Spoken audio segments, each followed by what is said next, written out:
It still surprises me that not all the GameCube games had full reviews on quite yet. Well, I am the Game Collector, and this is Second Opinion Games, and today I bring you the first review of GT Cube for the Nintendo GameCube.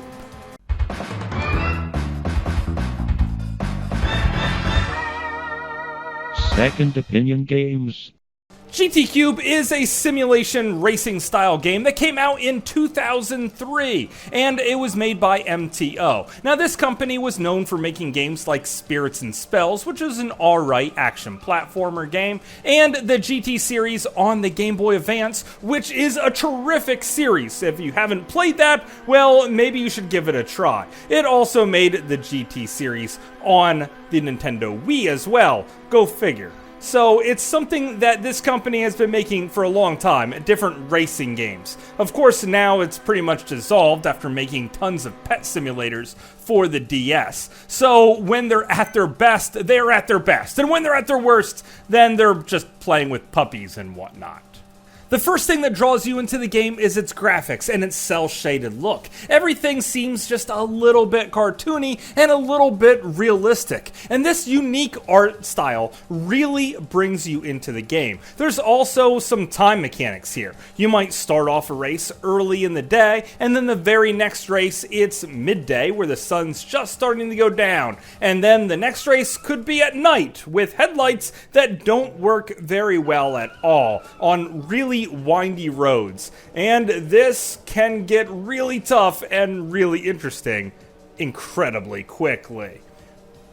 Which brings me to the controls. They are analog here, not digital, which means that if you had an adapter, you can play with a Super Nintendo controller the entire time. Also, there's two different kinds of brakes. There is your normal brake and your handbrake. Now, normally in racing games, I always hit the normal brake. However, in this one, I have to hit that handbrake. Now, remember that windy road that I talked about earlier? Well, this is me trying to make my way around the corners with the normal brake. It's not very effective. My car does slow down, but it always just swerves around the road like crazy.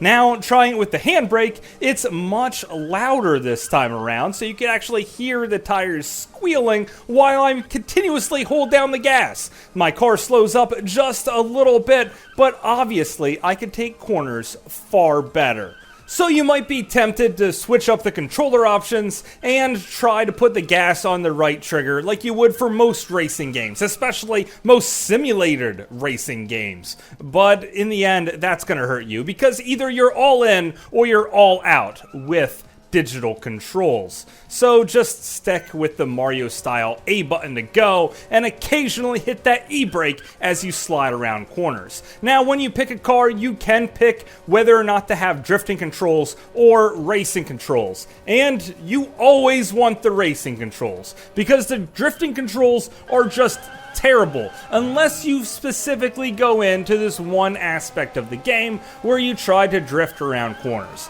Honestly, I can't get the hang of this at all, and I don't expect you to either. And completing this mode doesn't unlock anything special for your cars or even any new cars, so it's better off just avoiding it altogether. It really is not that good.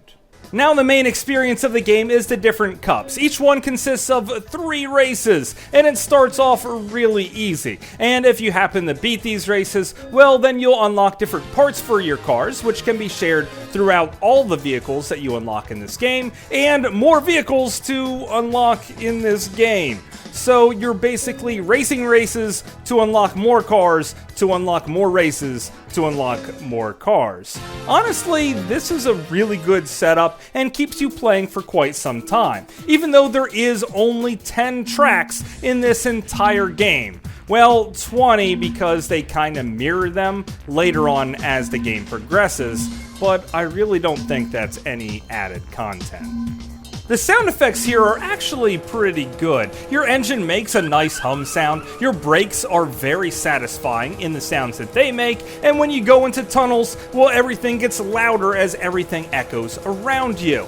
And the music is, it's something. It sounds kind of like someone took a cassette tape and just sped it up really fast with their finger, and it squeaks at a somewhat high-pitched frequency.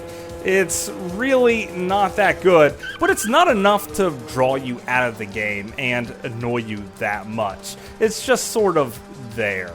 Honestly, it's probably better if you put on some of your best MP3s and play your own racing music as you go around the track. So it's time to get real here. What are the bad parts about this game? Well, there's no autosave feature, so if you don't remember to go in and hit the save button before you turn off your system, well, the next time you go back to give this game a play, you might be down a couple of cups. And the cups themselves are a little bit of a problem too. You see, most of the cups require you to pick a certain car, and well, sometimes it then shoves you into that one individual car. Other times you have to go all the way back to the main menu, find the car that you want that happens to work for that track, and then select it.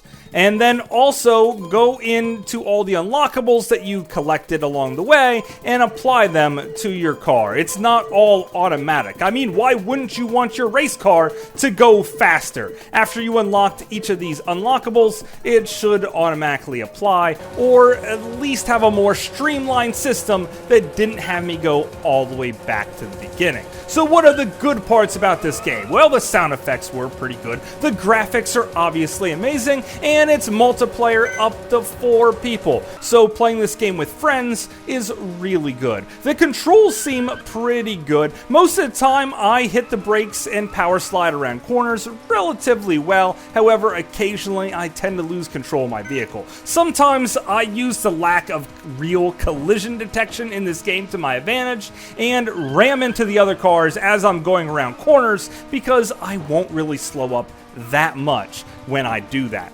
So using this trick, I can get first place quite often, but it does feel a little bit cheap.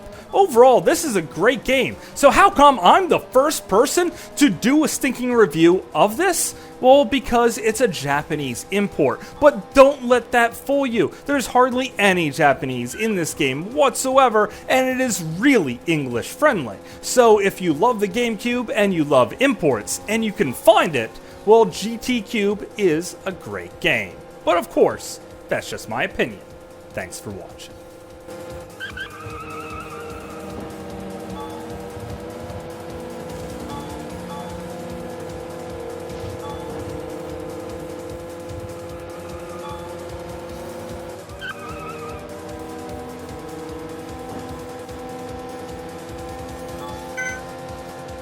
Hopefully you guys enjoyed this review. I had a great time making it. I love playing imports for my GameCube, and I am not done with them by a long shot.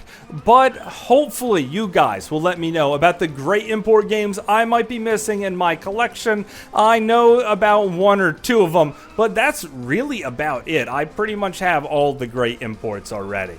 So please leave me a message. I cannot wait to hear from a real person. And until later, I will see you again, guys.